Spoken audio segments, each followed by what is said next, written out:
Thank you. Thank you, Raleigh. Is my slide visible? Yeah, I see very clearly. Okay. And uh, good morning. I was in the morning. Good morning, everyone. Um, I'd like to thank the organizers, the Cosmos Academy, um, my two honorable earlier speakers who had done a lot of work on the things that are actually dear to me and to us all. Um, in the next few minutes, I hope mine will not be up to 20 minutes. I would like to take us just through a few things, really uh, much more about um, what we are looking at that we can't see. Uh, First, because I spoke about that digital illusion. I would rather say a little much more than that. It is social illusion.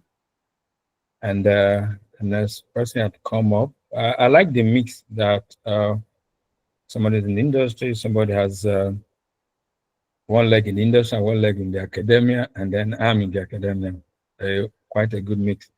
And my hope is that everyone here today, no matter how much, no matter how few, would really catch what we want to, what we're talking about. So right away, I'll try to speak about. There's a lot to do to say, but we're looking not just learners but leaders of African innovation frontiers. And if we're going to have that, from the topic I was sent from learn to gatekeepers, I would like to look at three things. The first, to just briefly, I really want to dwell on the thought, and so indeed, I would like to start by saying that enduring changes must be most transformative, it must be most enabling, must be most foundational. I'm sure most every one of us here had some thing in education in Nigeria. It will amaze you that until 96, so Nigeria was probably ranking one of the best educational wise in the Commonwealth, only behind the UK and Singapore. But today we are, I don't know where we actually rank. I don't want to talk about that. But if you were to take something, for example, take your national passport, you will realize that the national passport has is only six place from bottom in Africa. From once upon a time, one of the most valued passport in the world. Um, and so that change itself was transformative. Sometimes we don't really talk about, but I like to flip the coin. That change itself, this seemingly insanity that we'll find ourselves in, was itself transformative. That was not what Nigeria looked like. As a young man, as a small boy, I remember growing up in Benin, and those of us that are, well, to a good extent, doing well, we felt, we always feel out of the excitement in the morning because a fixed road then, it was carried out in the night. And so the children whose houses were not, fencing was not a common thing then. And so those who of us who lived in fence houses, had telephone, things like that, our parents thought we were the one that were the big ones, but we felt denied because in the morning, the children who were able to come out in the night and see how road construction was carried out will be telling us in the morning, and we'll be mouth agape, drooling in awe of, wow, you people saw those kind of things. Eh? You tell us how the machines look like, how the floodlight was. Because when time you wake up in the morning, the road is done. But now to do a road in Nigeria, the whole nation will know, everybody will suffer, the death rate will increase, stealing will come, all manner of madness will be. I always telling my students, I say, I did know of fire brigade, I knew of ambulance, and I knew of police. We knew their siren, and they come to our houses or come around if things were out of place. But now, to buy an ambulance bus, a state governor will go online and carry national TV and say they bought an ambulance bus, which probably is not even working. So yes, we have entered, we have transcended a most transformative, most ill-enabling, and most foundationally altering change. If we're going to alter that, we'll also have to do things that are most transformative in their engagement, most enabling in their provision of resources and push, and most foundational in the realignment of our perception. And so I'm sorry if those things I said probably did not sit well with you, if it angered you. Well, I'm sorry, angered you, but the anger should be channeled well. If you felt excited, that excitement should be channeled. Whatever you felt, channel it well. And that's really the goal of my talk. So let's quickly just run. The first thing I want to talk about is reimaging education for innovation as learning that builds, not just inform. Well, the last speaker had done a lot about that, so I'm just going to leave that out. But one is clear that I'll just highlight a few things he said earlier. Our education is largely outdated. NUC uses 2007 curriculum for accreditation. Sometimes I wonder what their problem really is. You still have those students in engineering, let's say electronic engineering, they're still dealing with Symbian phone system. And when we are talking, I don't even know what we're talking about now. And exam driven, people read for exams and not to know anything. And it's abstract and it offers no real-time thing. There's need to reorient the learning system to create value, problem solving, inquiry-based learning, and cross-discipline skills. And so what do we need to do? We need to reform curricula. There's no two way about that. Curricula just does not have to go through, right now you see has, they move from E-mass to CC mass. It's a cacophony of madness and insanity. It's so disjointed, it was rushed, cooked up, and one wonder why were we rushed? Why did we rush everything? Why are we always in a rush? But I guess maybe it's always this, maybe was some money to be spent, and somebody quickly had to push this so that they can say we have done it and we spend the money. Of course, we know where the money went, into people's pockets and all of that. So we have to be future facing and future looking. We are talking AI, biotech, green tech, all of those tech. Where are we? It should be embedded in curriculum. And so innovation, challenges, internship skill and makers programs, internship and vocational systems should exist, which is one of the reasons why we're looking at the academy, the Cosmos Academy. The next thing that is pivotal, which I'm seriously involved in, and maybe I'll tell you a little bit how this has helped out. August of last year, I presented the Model Open Science Policy for Nigeria in Abuja. We're still waiting for government to adopt that, even though we finished writing it. I spearheaded that because also had written the 3 open access policies in my university covenant, with which we drove on to become global, and everybody's singing our name somehow, whatever. But the point really is that there's a need for open science, open innovation ecosystem, open government, open education. To deluge information in Nigeria is seen as a crime, and is always a hallmark of corrupt people, because when you're not corrupt, to share ideas and so that same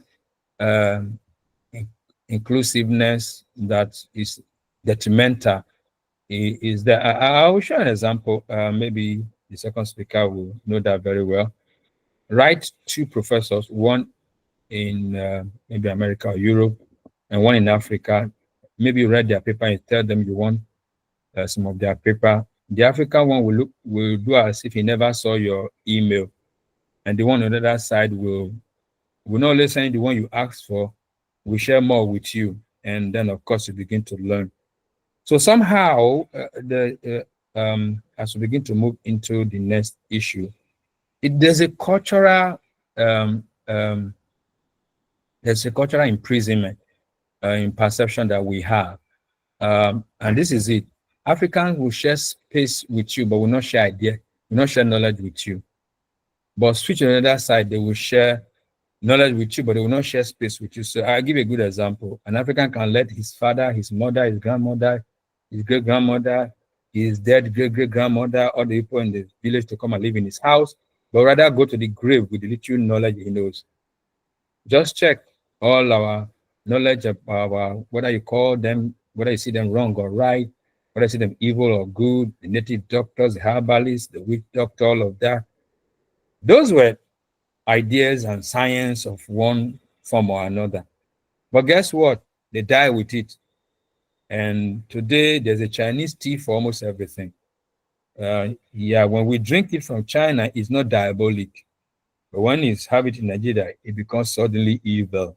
Uh, so, but ask the white man for his space. He tells you, no, you can't have my space. When are you coming? You can't come. I'm busy. I've done this. I don't have space for you. But we'll share his knowledge with you. And so there's a need for openness in our engagement. This is a real problem. Some of the issues that the first speaker alluded to is because we're very, very it's only in Africa, particularly in Nigeria, that we think that if we share an idea, then it is stolen, and then we will become less wealthy. We think that if we share, then we will lose. But sharing is the most powerful engagement system in existence. When you share, both sides get to know. Today we're sharing with the people online here. The other two speakers have shared with us. And if you listen to their stories, I won't bother to talk about my mentors and mentors like that, and people are mentored and all of that. If you look at their story, it's because people they met, they share. But look at who they met that they shared. They met white people who shared their ideas with them. Isn't it? Just look. And indeed, what you have is that we have so much siloed spaces, and everybody holds everything to their chest, and everybody hide everything, and everybody keep everything so hidden that you think that when we die, it will not grow. I suppose that the assume that the grave is the richest place in the world is only for Africans, actually, not only the rest part of the people. And so what happened is that, as the first speaker alluded to, people create products that they meet no solution. They don't offer any solution. And that's because it was all their idea. They just kept it there, just hold it there, and they are doing it, and nobody wants to share anything. So in a country like ours that is siloed, innovation often dies in isolation. We cannot but go into openness and collaborative engagement. And so we must promote open source entrepreneurship, share codes, designs, data. You go, Gino and most of those phones right now, you go and you see their design. And it's over there. You can just download it and go on. In fact, the solution to COVID came out of openness. The first people that sequenced the virus head onto it and put it on in their pants so that nobody else can access it will probably all be in dire strait by now. But that sequence was just put out there, and everybody was just going there, taking a look at it and do what they want to do. So countries develop vaccines everywhere. And of course, again, Africa was the only people that didn't develop any vaccine. They're waiting to develop and give to them, and then they have it for free.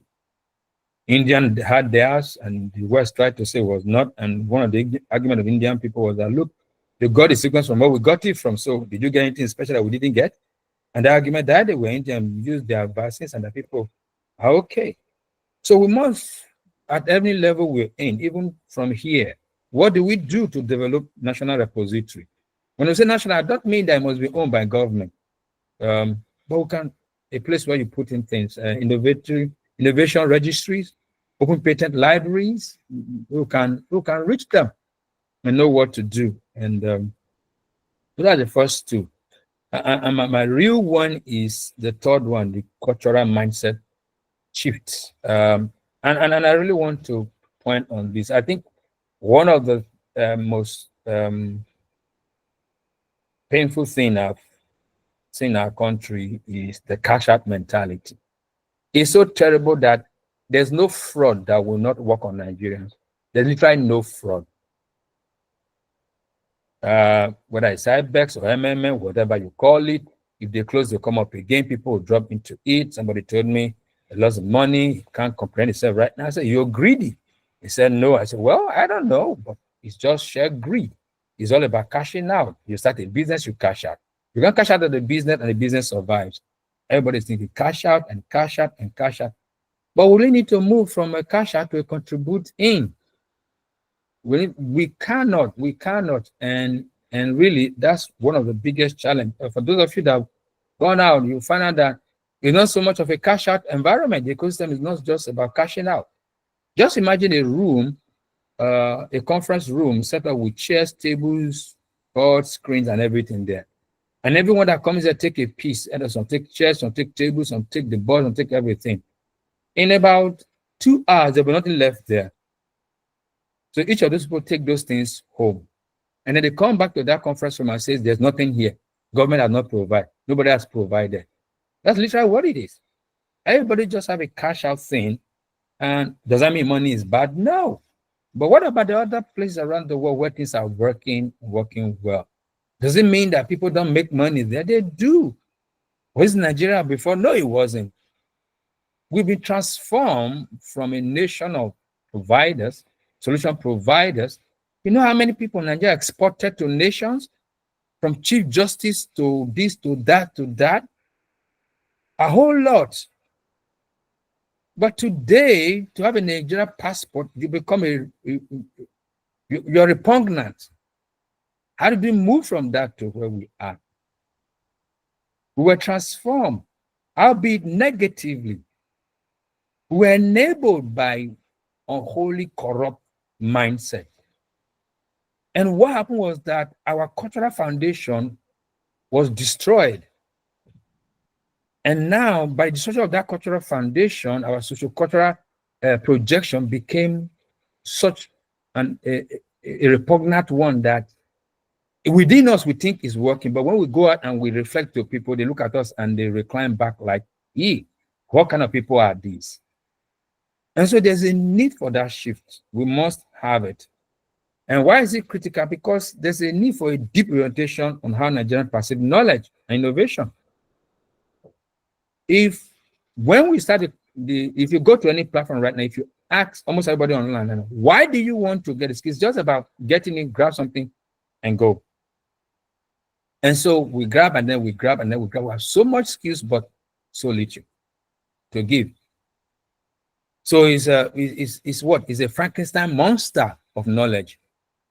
It has the head of a goat, the leg of a fish, and all manner of things. We just grab and grab and grab and grab and grab and grab. And after grab, it's a monster. It can't work to stay on a skill set for long. No. I remember as 2010, while pursuing open access driving in Africa, as far as 2010, check on it. After 2 years, the group before in Nigeria just died. Why? They want to see money to travel abroad. They're not concerned about the ideology of what we are driving, but rather they're concerned about what does this thing offer us? I just want to go put food on my table. I just want to go chop. That's just it. Everything's about, I just want to go chop. I just want to put food on them. I just want to go chop.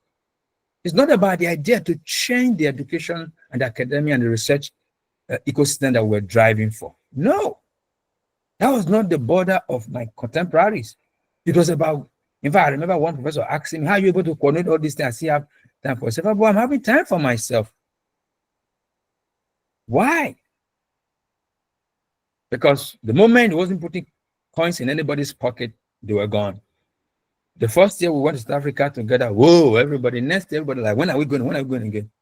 And the question was, what will in South Africa? What did you bring back? What did you deploy in your school and all of that? I went around with hundreds of persons. I'm probably the only person that ever wrote an open access policy open education policy, open repository policy in the school drove it until it became the foundational tool for that school to engage.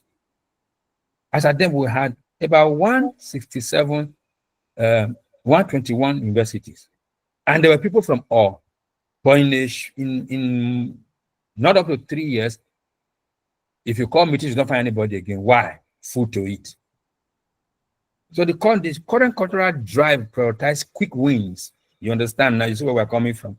Certifications that end nothing. Hustling culture. Grab. Over processes, innovation maturity, and knowledge stewardship. And so we must do something. We must therefore revise our national storytelling. Yeah. Who will do it? You and I. And we must drive campaigns and community programs that will instill the mindset of builders and not just users. Everybody wants to use somebody. Everybody wants to cheat somebody. Everybody wants to fleece somebody. And now, who is left if we all do that? And so we must begin to switch from a cash-out mentality to a legacy-building mentality.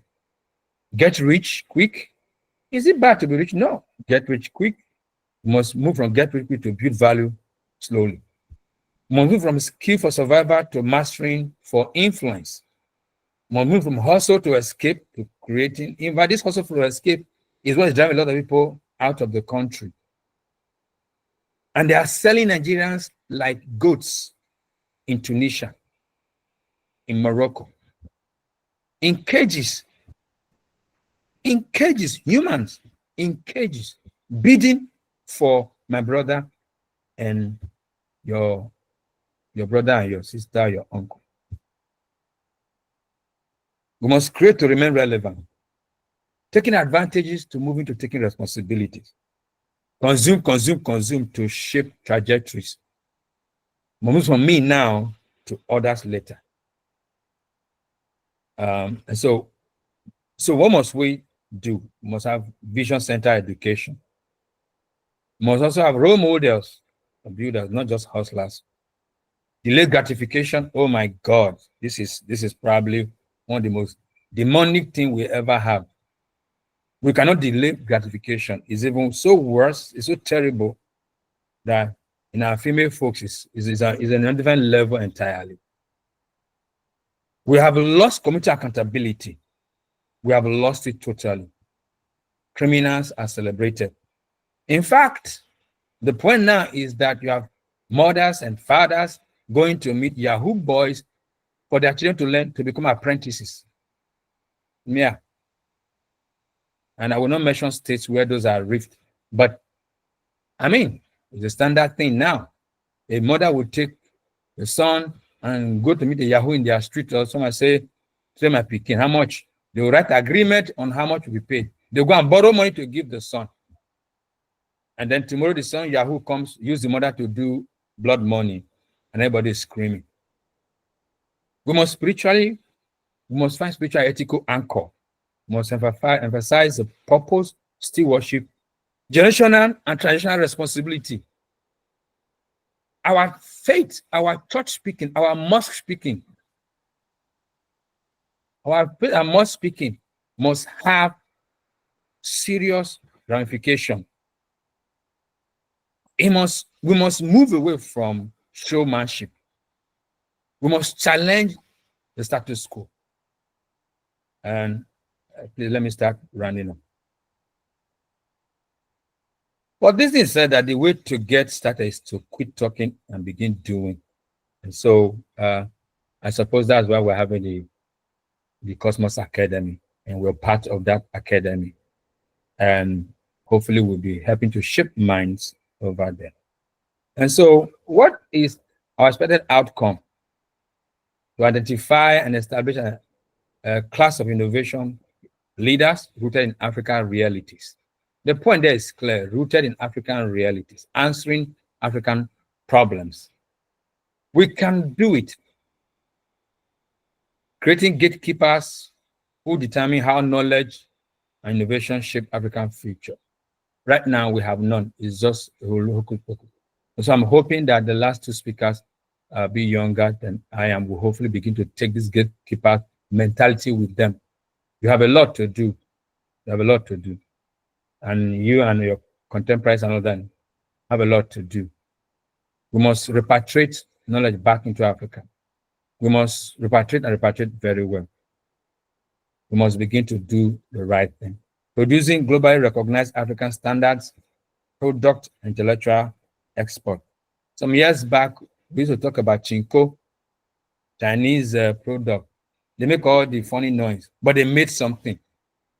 And then we buy them, give them money to improve. Today, they're no more Chinko. Somebody has to have some somewhere. So in Africa, I hear people say technology transfer. And I wonder how silly we can be. So here we are two individuals, A and B. He produces, I buy.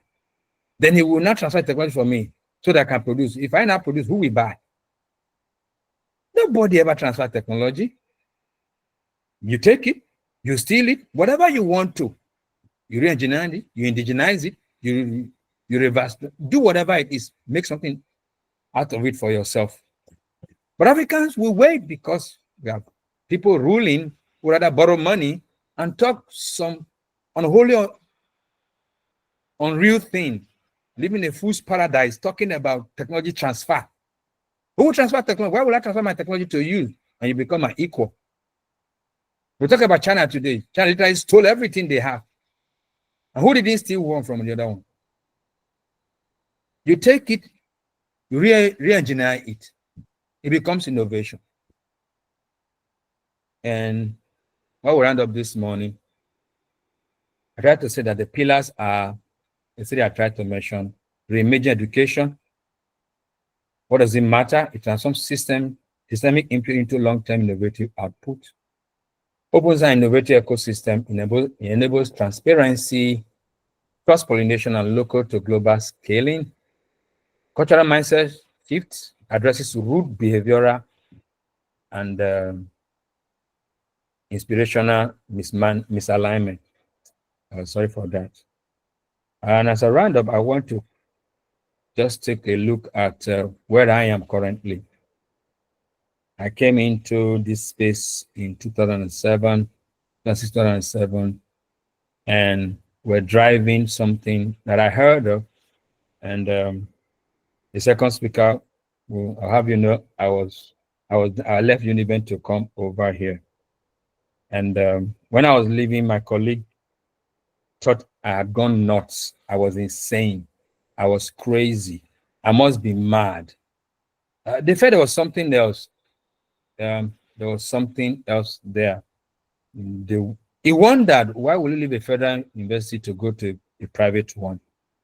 Why will you leave what looked to be comfortable, although to me unprogressive, to a place where there seemed to be no, their own was that the private system did not have future. In fact, this particular school, Covenant, was considered not to last more than 2 years. It was called all manner of things: glorified secondary school, extended primary school, seminary. Nothing was not called. But I saw the idea, I saw their goal, and I said that's what I wanted to be. I wanted to be in a place, I didn't want to be involved in fighting, trying to kill one another. Imagine my first grant, I was writing for my PhD. My own supervisor ensured I didn't work. And I didn't know why he would do that. And so I didn't think it was a very healthy place to say. It was quite, I'm not condemning anything, but I'm just saying that God do better. And so I came into Covenant University, and we had here what you call a departure ideology, which I think what we needed across the whole African terrain, a departure ideology. What we have several things, but one of them is that we talk about moving from mathematics to lifematics. And when we're talking about those things, people said, "Oh, shut up! It doesn't mean anything. This is nonsense." I remember when we started entrepreneurial studies, they say nonsense. You want to be teaching people how to be doing vocational thing. 7 years down the lane, NUC we call other schools to say go and learn from Covenant. And today, entrepreneurial studies is part of national curriculum. When we started total man concept, they mocked. We started the leadership concept, they mocked. But I will have you know that the first strategic leadership masters in Nigeria, we just launched it in Covenant. NUC has approved it. They have no curriculum for it. We wrote it and they approved it. And because we want to push that strategic leadership to people. If it's working where we are, it can work anywhere else. If we share the thought, leadership thought to everybody, if more people buy into it and ingrain that and transform that into their space, then we can do that change. Where into nation building is not about just another university and all of that. And so we said we're raising a new generation of leaders. You are the people that know them, you meet them outside there. A product designed by a factory designed by a product. You tell me whether when you meet my product, whether they are doing well or not. They are known here, abroad, whatever it is. I don't know whether we are faking it or it's true. Ranking, teaching, ranking. Even we have dropped by our own rank, by our own movement, we have dropped in THE ranking, but we are still number one in Nigeria, West Africa. And that's how funny it is. But from our own point of view, we have dropped because we know we have dropped. But even with our dropping, all right, and so we said we want to remake the battered image of the black man. We wanted to have product that will go out and do their own over there and things like that. And the other time, one of my students, Piggy Vest, was speaking in Harvard, things like that. And then, we're saying, well, that's what we said we're going to raise people that will come from Africa to go teach people over there in the Harvard and the this and all of that. So what am I trying to say? It is doable. It can be done. It has been done, albeit in a smaller way. But this is one thing I've found across the landscape of Nigeria. When I go out, in fact, I just returned from the meetings of colleges of postgraduate deans and provosts. And you go out there, you hear, oh, Covenant people are doing, everybody's giving you a high five. I get angry when people give me a high five. Because look as if we're doing rocket science. It's as if I'm a Martian. I came from planet Mars. So I'm doing things what Earthlings cannot do. But it's all rubbish. It's complete nonsense. What we are doing is not so out of this world. It's just basic things. We just stop following the same nonsense of fraud and no order and no sense. We just put things in place and everybody just follow it. And then we're just creating what we say we'll create. We create learning places and environment that makes it okay for people to learn. We really want students to learn. We make sure that people are in class when they're supposed to be in class. They are in their homes when they're supposed to be in their hostel. They're not wasting their time away. They're not spending their time doing online fraud and online this and chasing shadows and things like that, getting rich quick schemes and all of that. And then they come out, in 4 years they are made, we remodel the mind modulation, we challenge the cultural nuances, and then we have our students begin to buy into knowing that they can contribute. They don't have to be another slave to all manner of nonsense. And then we bring in 10 people. We're hoping that by the time we are done, 5 will learn, 6 will learn, 7 will learn. We know that not everybody will learn, but those that will learn will go out. So in 11 years running, they say we are producing best employable graduate. I don't know. You guys are the one making the estimation. Well, I know that I'm producing products that are going out there. We're making challenges. We're taking postgraduate education to a different level. COVID, we went completely online. Nigerian universities were struggling, say they cannot. We went straight online, and we will not return from online since then. In my university, as a postgraduate student, you must publish at least 2 papers from your master's work and at least 3 papers from your master's work in high impact journal from a Q1 to a Q3. So that means you cannot do a research that is recycled, like the last speaker was speaking about. You can't just do anything and just disappear. Even though you will not get certificate, won't give you anything. You cannot come and waste your time. You can't come there and stay forever. You must have a particular grade to proceed. If you don't get it, we'll tell you to leave. There's a time, there's a residency. You can't spend your time forever there like you have in other places. No, it's not a fun fair center. It's work. It's driving excellence. It's trying to get target goals. That's what we're trying to do. It's not so hard. But I know that if companies have evolved one fraudulent system, all school will buy it in less than 2 months. But in 23 years, people are finding hard to just buy into what we are doing. Is it so hard? The point is that it's not so hard. If we can do it here, it can be done anywhere. And so I challenge everyone online in one way or the other. You have a circle of influence, you have things you're doing. Can we create this pocket of solution centers, of ideology remaking, of a switch from a culture of fraud and insanity to a culture of order, progress, and development? Can we? Everybody has the power to do that at whatever level you're in. And that's what we're hoping that the Cosmos Academy will be bringing on board too. My prayer is that we all buy into this. And I hope that somehow I made some sense with you, what I've said, and I have stirred up something good inside of you. If you're doing well, to make you do even better. If you're not started doing well at all, to make you know that you can do better, you can do well. And if you have been stagnant, to make you know that you need to just take a step and get out of that stagnancy. Nobody can do that for you. You have to do that for yourself. Thank you for having me.